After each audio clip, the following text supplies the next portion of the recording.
이 시편 23편은 참 아름다운 시입니다. 그래서 우리나라뿐만 아니라 세계 많은 사람들이 시편 23편을 낭송하고 있습니다. 어느 날 부산의 목사님이 이 시편 23편을 가지고 설교를 시작하는데 여호와는 나의 목자시니 내가 부족함이 없으리로다. 그가 나를 푸른 초장과 쉴만한 물가로 인도하시며. 그런데 그 형제가 그 설교를 듣고 있다가 동생이 형님아 어디 초장이 푸르가 벌겋지? 그랬더니 형님이 와사비 아이가 와사비. 여러분 말씀을 잘 생각하고 듣지 못하면 이해를 못합니다. 이해를 못하면 은혜가 안 됩니다. 사실 저는 오늘 여기 와서 여러분 주보에 보면은 14쪽에 이번에 국민일보에 실린 고명진 목사님의 시편 갈등이라는 거를 제가 보면서 목사님이 오늘 설교를 제가 어떤 거 하실지 미리 아시고 이와 같은 좋은 글을 써주셨구나 생각합니다.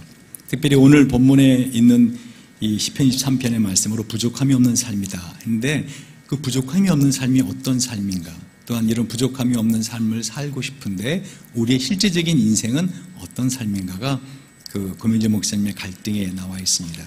중간을 보면은요, 세계적인 영적 지도자 빌리 그레이엄 목사는 어떤 기자로부터 부부싸움을 한 적이 있느냐 하는 질문을 받고 한두 번이 아니다 라고 답했다.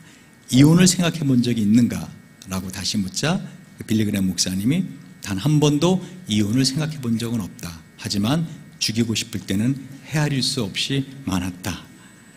여러분 이것이 많은 분들이 갈등하고 고통하는 아픔 중에 하나입니다. 제가 전에 CTS 텔레비전에서 전국의 시청자들이 보내주는 엽서 사연을 상담해주는 코너가 매주 있었습니다. 제가 그 코너를 진행하면서 저한테 이메일이 수도 없이 전국에서 날라오는데 그 많은 이메일 중에서 가장 힘든, 정말 고통스럽고 갈등하는 것 중에 하나가 이 의부증, 의처증을 앓고 있는 분들입니다. 이 의부증, 의처증을 앓고 있는 사람은 아무리 상대방이 당신이 생각하는 게 그게 아니다라고 증거를 대고 별명을 해도 절대로 믿지 않습니다. 오히려 별명을 하면 할수록 더 이 상대방의 배우자가 이렇게 바람을 피고 있다라고 하는 확신이 든답니다. 그래서 어느 날 의부증에 시달리는 한 부인이 남편이 퇴근만 하면은 남편의 옷을 샅샅이 뒤집니다. 혹시라도 여자 머리카락이 묻어 있지는 않은가, 루즈가 묻어 있지는 않은가. 남편이 항상 집에 들어갈 때마다 조심합니다. 얼마 전에 어디서 묻어왔는지, 전철간인지 버스간인지 여자 머리카락 하나 이게 묻어 있는데 그 머리카락을 DNA 검사를 한다부터 시작해서 도대체 누구의 머리카락이냐고 끊임없이 고통을 주는 바람에 아주 여러 날을 힘들었던 적이 있습니다. 그래서 이분은 집에 갈 때마다 다 옷을 털고 깨끗하게 들어갑니다. 그러자 어느 날 부인이 대성통곡을 하며 남편의 옷을 검사하다가 울기 시작합니다.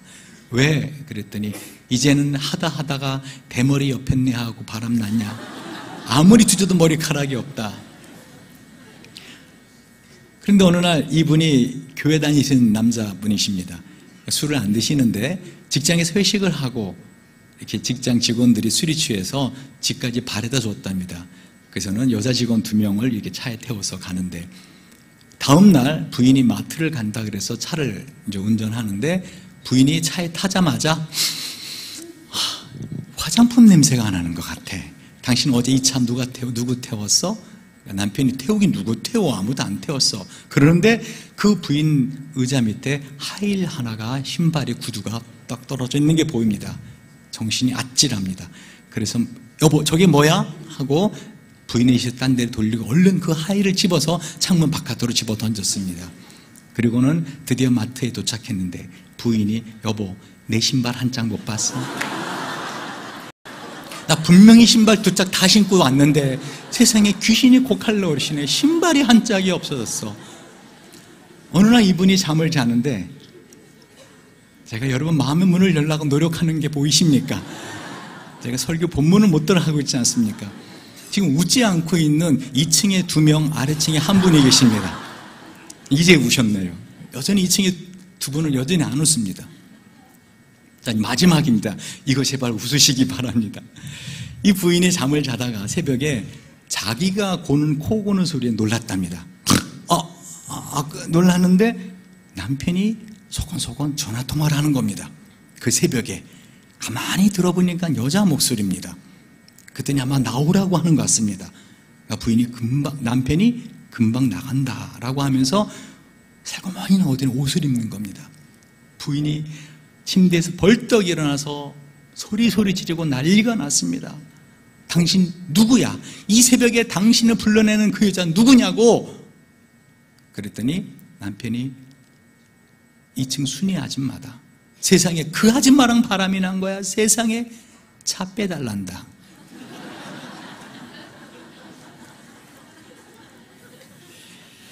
자, 본문으로 들어갑시다.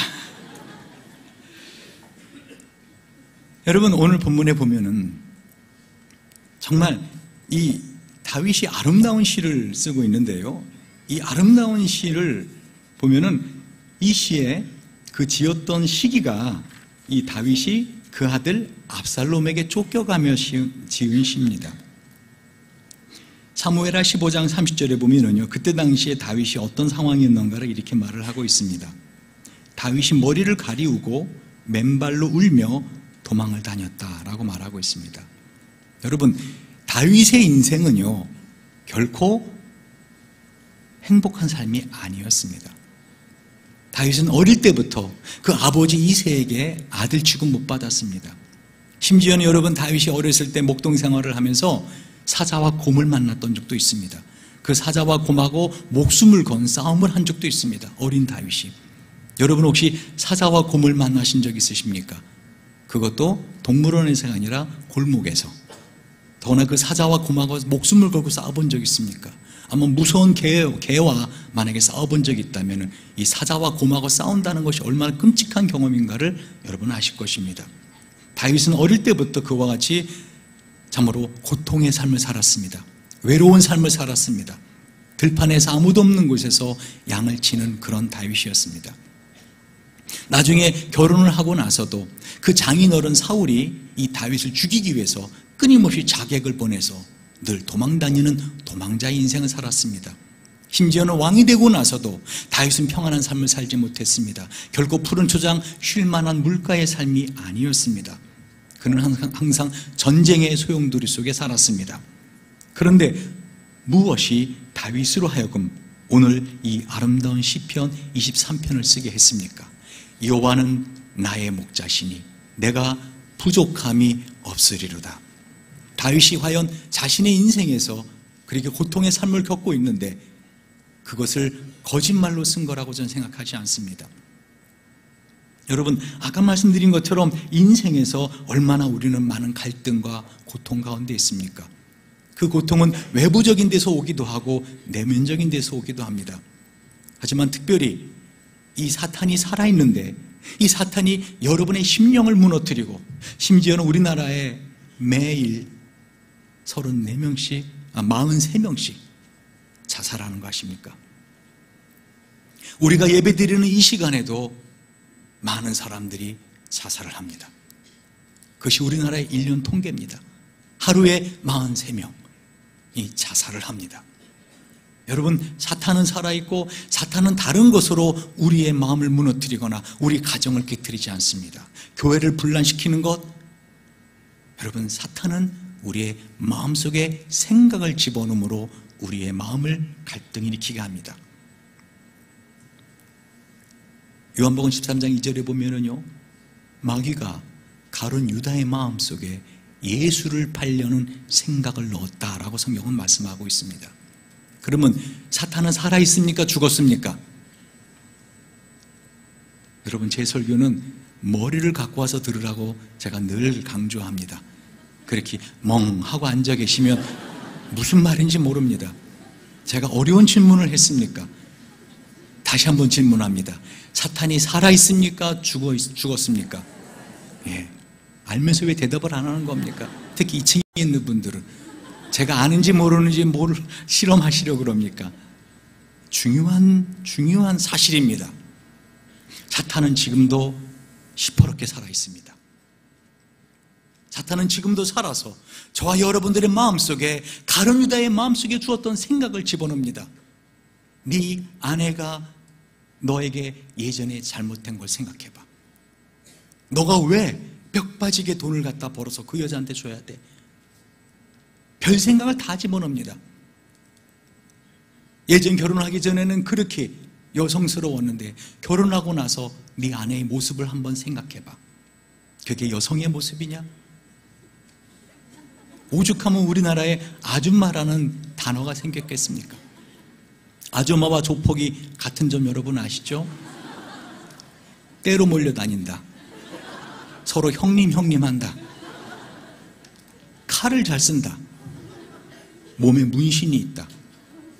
조폭은 등에, 아줌마들은 눈썹에. 참으로 너의 인생에 있어서 내가 저 여자를 만나서 너 왜 이렇게 헌신하고 사느냐? 너 저 여자가 순복하는 거 본 적 있느냐? 사라는 아브라함에게 주님이라고 불렀는데 너 아내는 왜 네가 하는 말끝마다 그렇게 대들고 너를 애 가르치듯이 가르치려고 하느냐? 너의 인생은 결코 저 여자와 사는 한 행복하지 않다. 여러분, 남편의 마음속에 뿐만 아니라 아내의 마음속에 그 마음을 집어넣습니다. 특히 아내는요, 여성의 마음은요, 제가 심리학을 하는 사람이라 이거 정확히 압니다. 여성은요, 그 에스트로겐이라고 하는 그 호르몬이 흐를 때 과거에 받았던 상처를 깊이 간직합니다. 남성은 테스토스테론이라고 해서 남성 호르몬이 있기 때문에 자기가 강해야 된다라는 생각이 있어서 자기가 설령 어떻게 해요? 상처를 받았어도, 분명히 부인이 잘못한 것이 있어도 남편이 있습니다. 그래서 부부싸움을 할 때 보면 남편은 그때 분명히 당신도 잘못해서 내가 그렇게 화를 낸 것 같은데, 그럼 부인이 그럽니다. 내가 뭘 잘못했는데? 당신이 그때 어떻게 했는지 알아? 하고서는 꼬치꼬치하면 남편이 됐다, 그만하자. 뭘 그만하자는데? 하고서는 그냥 파고 들어옵니다. 다시 말하면 여성의 마음속에도 이런 생각을 집어넣는다는 겁니다. 사탄이 네 남편이 너한테 한 걸 봐. 너를 사랑하지 않아. 더 이상 너를 사랑하지 않아. 너 왜 너의 인생을 살지? 왜 네 남편과 너의 자녀들을 왜 네가 헌신하느냐? 너 앞으로 삶을 얼마나 산다고 이렇게 사느냐? 라고 끊임없이 그 마음속에 생각을 집어넣습니다. 오죽하면 아까 그 부인 있죠? 의부증 걸린 부인. 그 부인 한 가지 더 얘기할까요? 얼마나 고통스러웠겠어요. 그 부인이 어느 날 드디어 남편이 다니는 교회에 자기도 가겠다고 금요 철야 기도에 참석했답니다. 그런데 목사님이 우리 다 같이 첫사랑을 찾게 해달라고 기도합시다 하면서 막 울면서 교인들이 다 주여 첫사랑을 찾게 하소서 하고 막 기도하더랍니다. 남편도 막 그냥 첫사랑 하더래요. 그래서는 그 마음에 얼마나 이게 정말 한이 맺혔는지 집에 오자마자 물어봤답니다. 당신 첫사랑 있었어? 그럼 있었지. 사랑했어? 그럼 사랑했지. 뜨겁게. 그 말에 확 꼭지가 돌았습니다. 그러면 그년하고 결혼하지 그랬어. 그년하고 결혼했잖아.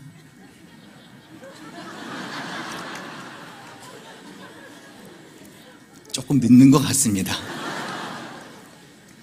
여러분, 한마디로 우리의 마음속에 고통이 밀려오는데 그 고통은 외적인 어떤 환경의 고통도 있지만 내면의 생각에서 오는 고통이 우리를 가장 갈등 준다는 것입니다.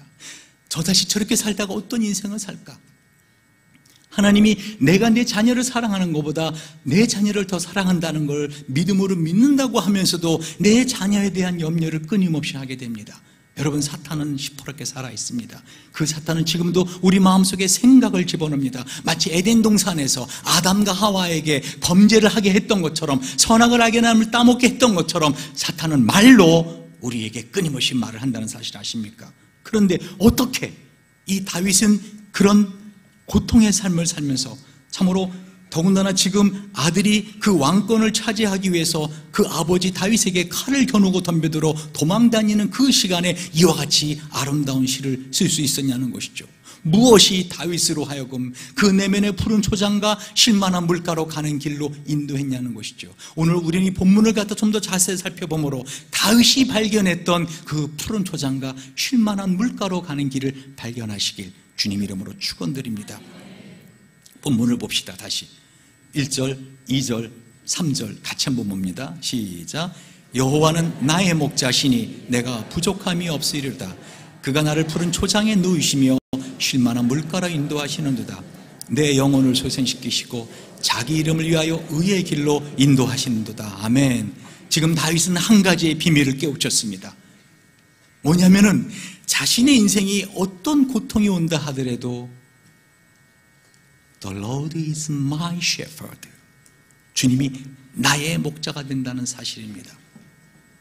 주님이 나의 목자가 되신다면 나의 인생은 부족함이 없는 삶을 살 수 있다는 것입니다. 여러분, 사람이 하루에 몇 가지 생각을 하는지 아십니까? 보통 사회심리학자들이 사람이 한 시간에 2200가지 종류를 생각한답니다. 2200개 정도의 종류. 아무 의미도 없는, 쓸데없는, 한마디로 24시간을 곱하면 몇 가지 생각이죠? 하루에 52,800가지 생각을 합니다. 보통 평균. 그래서 우리 조상들이 뭐라 그랬습니까? 5만 가지 잡생각하고 앉아있다라고 하지 않습니까? 하나님을 아버지라고 부르고 있음에도 불구하고 여러분 중에서 기도할 때마다 하나님 아저씨라고 부르시는 분이 있습니까? 하나님 아버지라고 하지 않습니까? 할렐루야. 그럼 그 하나님이 나의 인생을 인도하고 계시는데 왜 그렇게 염려하고, 왜 그렇게 불평하고, 왜 그렇게 불만하고, 무엇이 여러분으로 하여금 그렇게 열등감과 그야말로 포기와 낙담의 마음을 주느냐는 것입니다. 왜 감사하는 삶을 살지 못하냐는 것입니다. 그것은요, 여러분이 부족함이 없는 삶이 아니라 만족한 삶을 원하기 때문에 그렇습니다. 여러분은 성경은 뭐라고 말씀하고 있습니까? 여호와는 나의 목자시니 내가 만족하리로다? 아닙니다. 내가 부족함이 없으리로다. 할렐루야. 여러분, 사람에게 만족은 끝이 없는 거 아십니까? 이 부족이라는 말은요, 히브리어로 모자란다, 궁핍하다, 빈곤하다는 뜻입니다. 그러나 진정으로 다윗이 말하고 있는 부족함이 없는 삶은요, 현재 삶에 만족한 삶이 아닙니다. 부족하지 않은 삶입니다. 할렐루야. 여러분, 지금까지 살아오면서 여러분의 삶에 부족함이 있으셨습니까? 네, 있었습니다. 지금도 부족합니다. 내가 기도하는 하나님 들어주지 않습니다. 여러분, 그것은요, 자기의 만족을 위해서 하나님을 부려먹으려는 것입니다. 하나님이 만약에 내 기도하는 대로 다 응답하시잖아요. 우리는 망해버립니다. 주님은 결코 양들에게 억지로 입에다가 입을 벌려놓고요, 막대기 받쳐놓고 토할 정도로 꾸역꾸역 먹이를 집어넣어 주시는 분이 아닙니다. 수돗물을 헛소로 입에다가 대고 어떻게 해요? 그 양의 배가 터지도록 물 먹이시는 분이 아니십니다. 우리는 그런데 항상 만족을 원합니다.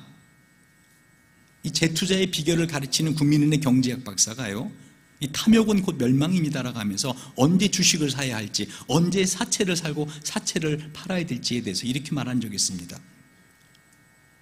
다른 사람들이 경제가 어렵다 할 때 사고, 경기가 국가 경제 향상 평균인 3%를 넘어 거의 그 2배로 갈 때 그 주식과 모든 걸 파십시오. 왜요? 그때 팔지 않으면 쪽박 찬다는 겁니다. 다시 말하면은요, 탐욕이 우리로 하여금 행복하게 살지 못하게 합니다. 분명히 성경은 우리에게 만족함이 없다라고 한 것이 아니라 부족함이 없다. 여러분, 특별히 이와 같은 삶을 사는 비결을 다윗은 이렇게 고백하고 있습니다. 그가 나를 푸른 초장에 누이시며 그가 나를 쉴 만한 물가로 인도하시는도다. 그가 내 영혼을 소생시키시고 그가 자기 이름을 위하여 의의 길로 인도하시는도다. 우리나라 성경에는 정확히 없지만요, 원어 히브리어 성경에는 바로 이렇게 그가라고 기록이 되어 있습니다. 여러분이 그 주보 뒤에 보면은 3페이지에 영어 성경이 그렇게 말하고 있습니다. He makes me lie down in green pastures. He leads me beside quiet waters. He restores my soul. He guides me in paths of righteousness for His name's sake. 할렐루야.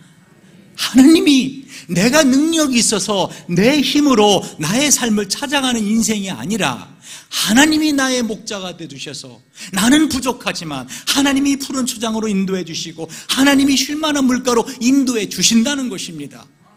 그러므로 그 하나님만 나의 목자가 되어 주신다면 나의 삶은 내 잔이 넘치나이다 하는 고백을 하는 삶을 살 수 있다라고 다윗은 오늘 우리에게 가르쳐주고 있는 것입니다.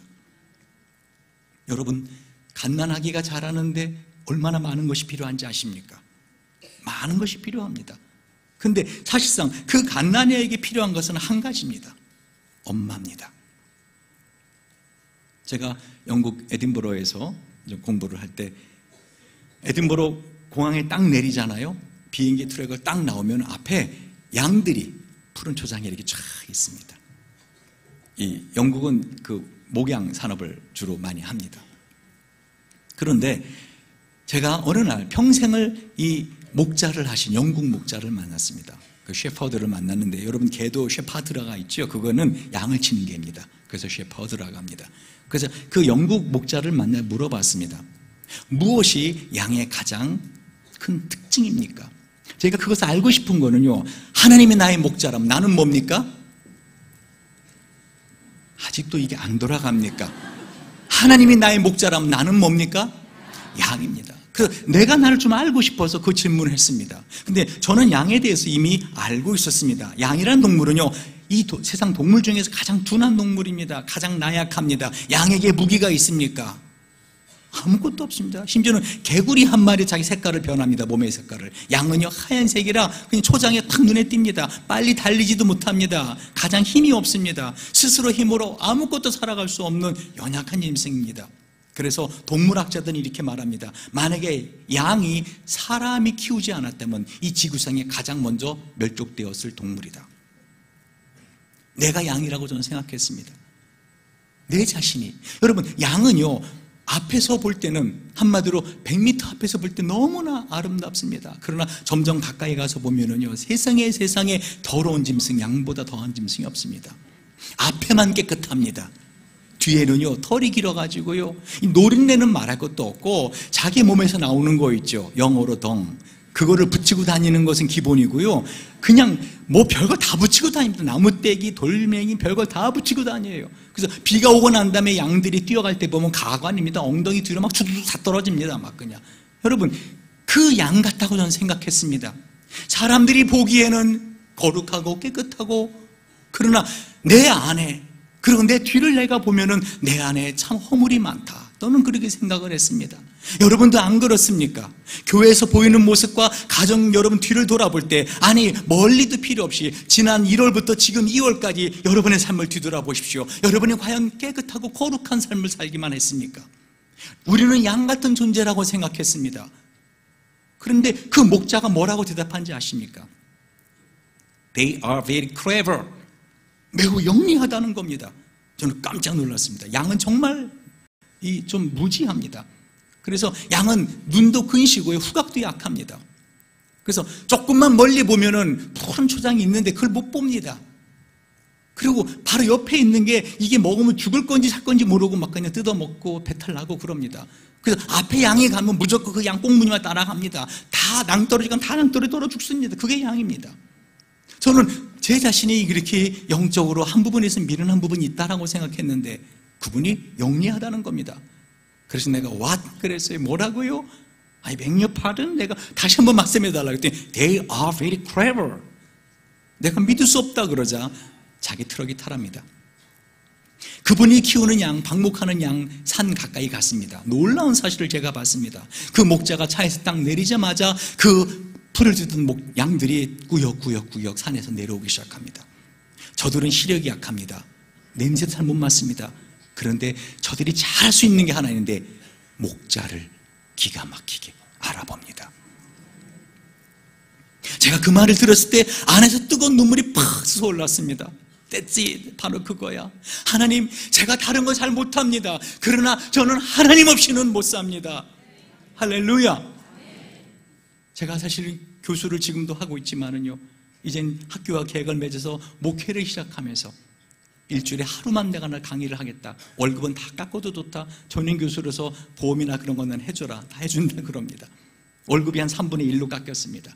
그러나 제가 12년 동안 목회를 하면서 얻은 결론이 뭐냐면은, 내가 하나님 나에게 주신 소명, 이 비전을 이루기 위해서 목회를 해야겠다. 해군 잠실에 3년 전에 교회를 개척했습니다. 탈북자 2가정을 데리고 교회를 개척했습니다. 지금도 탈북자 대학생들이 있습니다. 제가 탈북자들을 상담해주고 심리치료를 해주고 변하지가 않습니다. 1년도 안 돼서 다시 원위치. 결론은 평생 내가 데리고 살아야겠다. 내가 담임 목사가 돼서 그들을 함께 살면서 그들을 한 가정이라도 변화시키고 한 영혼이라도 변화시키면 그들이 또 다른 사람 변화시키지 않겠는가. 저는 그렇게 교회를 시작했습니다. 지금도 교회를 하고 있습니다. 근데 제가 교회를 하고 나 3년 동안 저는 하나님께 그런 선한 소원을 드렸습니다. 하나님, 탈북자들뿐만 아니라 다른 남한 교인들도 와서 이들을 섬길 수 있는 교회가 되게 해주세요. 근데 하나님은요, 교회 부흥에는 별로 관심이 없는 거 아십니까? 하나님은 저 한 사람에게 관심이 있어요. 여러분 한 사람에 관심이 있는 거 아십니까? 나를, 그 교회를 통해서, 목회를 통해서 나를 변화시켜 나가고 있더라고요. 사실은 우리 고명진 목사님, 제가 우리 형이라고 부릅니다. 의형제를 맺어서 목사님이 와서 설교해달라. 전 주일날 갈 수 없습니다. 제가 목회하는 교회가 있습니다. 처음입니다. 제가 3년 만에 주일 낮에 와서 이렇게 설교하는 것. 그런데 오늘 이렇게 내가 내놓을 수 있는 이유가 뭐냐면은 3년 전에 제가 전도했던 그 청년이 영적으로 성숙해서 제자대학 1기를 졸업하고 드디어 그 청년이 합동신앙대학원 전도사가 되었습니다. 오늘 그 전도사님 첫 번째 하는 설교입니다. 할렐루야. 제가 우리 전도사한테 맡겨놓고 제가 올 수 있었다는 이 사실에 저는 다시 한번 내 삶에 부족함이 없구나. 저는 늘 부족하다 생각했습니다. 하나님, 좀 더 일꾼들을 보내주세요. 하나님, 왜 이렇게 하나님이 나의 기도를 들어주지 않습니까? 그러나 제가 오늘 설교를 다시 준비하면서 분명히 깨달은 한 가지 원리가 있는데요, 내가 감사하면 할수록 하나님은 나에게 더 풍성하게 채워주시는 분이시다는 것입니다. 여러분, 본문을 다시 한번 보십시오. 이와 같이 다윗은 하나님이 나의 목자가 되셔서 부족함이 없다고, 바로 그분이 나를 푸른 초장에 누시고 쉴 만한 물가를 인도하시고, 내가 설령 죄를 범할지라도 하나님이 내 영혼을 솟아시키시는데 그분의 이름을 위해서 나를 의의 길로 인도하신다고. 4절 5절입니다 읽어봅시다. 시작. 내가 사망의 음침한 골짜기로 다닐지라도 해를 두려워하지 않을 것은 주께서 나와 함께 하심이라. 주의 지팡이와 막대가 나를 안위하시나이다. 주께서 내 원수의 목전에서 내게 상을 베푸시고 기름으로 내 머리에 바르셨으니 내 잔이 넘치나이다. 목자 갖고 다니는 두 가지 도구, 하나는 막대기와 지팡이입니다. 여러분, 지팡이는요, 끝이 둥그렇게 된 지팡이는 양들을 위해서만 씁니다. 양의 목을 잡고 위험한 데 갈 때 끌어당기거나. 그러나 이 막대기는 한마디로 몽둥이입니다. 단단한 나무 뿌리를 만들어서 이것은요, 이 양들을 해치러 오는 늑대나 이런 사자를 죽일 때 사용합니다. 결코 하나님이 우리 인생에 이 몽둥이를 사용하신 적이 없는 거 아십니까? 설령 여러분에게 아픔이 있었다 할지라도 그것은 여러분을 바른 길로 가게 하기 위해서 하나님의 지팡이로 우리를 인도하셨다는 것입니다. 이 선하신 하나님이 나와 함께만 하신다면, 6절입니다. 뭐라고 고백합니까? 시작. 나의 평생의 선하심과 인자하심이 정녕 나를 따르르니 내가 여호와의 집에 영원히 거하리로다. 아멘. 마치 걸음마를 뛰는 아이의 뒤에 오는 아버지의 손길처럼 지금까지 내 인생을 돌아보니 내가 어려울 때마다 나를 도와주시는 하나님, 나에게 부족함이 없도록 채워주시는 하나님, 지금도 나를 사랑하시는 그 하나님만 나와 함께 하신다면은 내가 여호와의 집에 갈 때까지 영원히 안온하게 거할 것이라고 다윗은 고백하고 있는 것입니다. 이 시편 23편은 바로 시편 22편 1절에 예수님께서 십자가에 죽으시면서 엘리 엘리 라마 사박다니, 나의 하나님 나의 하나님 어찌하여 나를 버리셨나이까 라고 고백하고, 시편 24편 뒤에 7절에서 문들아 머리 들지어다, 영원한 문들아 머리 들지어다, 영광의 왕이 들어가시리로다 하는 그 22편과 24편 사이에 있는 23편의 말씀은요, 우리가 십자가 예수를 믿고 하나님 나라에 들어가는 그 순간, 곧 하나님의 나라에 들어가기 전까지 이 인생의 길을 걸어가면서 우리가 어떻게 살아야 될 것인가를 성경은 말씀하고 있다는 것입니다. 한마디로 부족함이 없는 삶이니 감사하며 살라는 것입니다. 감사로 옷 입으시기 바랍니다. 감사로 띄우시기 바랍니다. 감사로 숨을 쉬시기 바랍니다. 감사로 먹으시기 바랍니다. 감사로 마시기 바랍니다. 여러분의 마음의 전대의 구멍을 감사로 메꾸십시오. 안 그러면 여러분의 마음에 끊임없는 갈등과 욕망과 욕심이 불평과 불만의 삶으로 이어지게 할 것입니다. 기도하시겠습니다. 우리가 한번 이 시간에 같이 한번 기도할 때 비록 1, 2분의 기도지만 주님께 진정으로 회개하는 기도를 합시다. 하나님, 제가 주님이 나에게 얼마나 좋은 걸 많이 주셨는데, 하나님 부족함이 없게 해주셨는데 내가 불평하고 불만하며 살았습니다. 우리 회개하며 기도합시다. 두 번째는 여러분의 그럼에도 불구하고 하나님, 나 이것이 필요합니다, 하나님 도와주세요 하는 그 기도의 제목을 하나님이 이뤄줄 것을 믿고 미리 감사하며 감사의 기도를 해봅시다. 제가 여러분 주일날은 그렇게 하지 않는 거 알지만 오늘은 특별히 성령께 제 마음에 감동 주시길, 여러분에게 진정으로 하나님께 감사로 부르짖을 수 있는 시간을 달라고, 여러분 시간에 한번 주여라고 부르고 하나님께 회개의 기도와 감사하지 못한 것과 여러분의 간절한 소원의 기도를 미리 감사하는 감사의 기도를 우리 한번 주여 하고 부르시고 기도하겠습니다. 주여! 하나님, 이 시간 우리가 주님 앞에 진심으로 회개합니다. 아버지, 우리가 주님 앞에 진심으로 회개합니다. 아버지, 주님 우리에게 많은 것을 주셨는데 우리가 불평불만하며 왜 저러냐고, 왜 저러냐고, 왜 나 인생은 일어나고 왜 나에게는 기도의 응답을 해주지 않느냐고 아버지 불평하고 불만했습니다. 하나님 주시는 것은 다 좋은 것이며 하나님 주시는 우리에게 부족함이 없이 주셨는데 주여, 우리가 감사하지 않고 불평불만하며 염려하며 걱정하며 분노하며 살았습니다. 용서하여 주시옵소서. 아버지, 간절히 원하고 바라옵기는 하나님께서 이 시간에 우리에게 깨닫게 하여 주셔서 아버지, 우리가 얼마나 감사한가. 아버지, 우리 각자가 주님 앞에 그럼에도 불구하고 아버지 감사로 아버지 소원하는 것이 있습니다. 아버지, 허락하여 주시옵소서. 아버지, 허락해 주실 걸 믿고 미리 감사합니다. 이루어질 것을 믿고 감사합니다. 이루어질 것을 믿고 감사합니다. 우리의 감사를 받아 주시옵소서. 하나님, 감사합니다. 고맙습니다. 우리 삶에 부족함이 없도록 우리의 모든 것을 채워주시는 하나님, 감사합니다. 하나님, 우리가 주님이 나의 목자이신 것을 알고 여호와가 나의 힘이신 것을 알고 다른 데서 힘을 얻는 것이 아니라 여호와 나의 선한 목자 되신 그 하나님이 나의 힘이신 것을 알고 다시 한번 힘을 내어 감사하며 살게 하여 주시옵소서. 예수님의 이름으로 기도드렸사옵나이다. 아멘.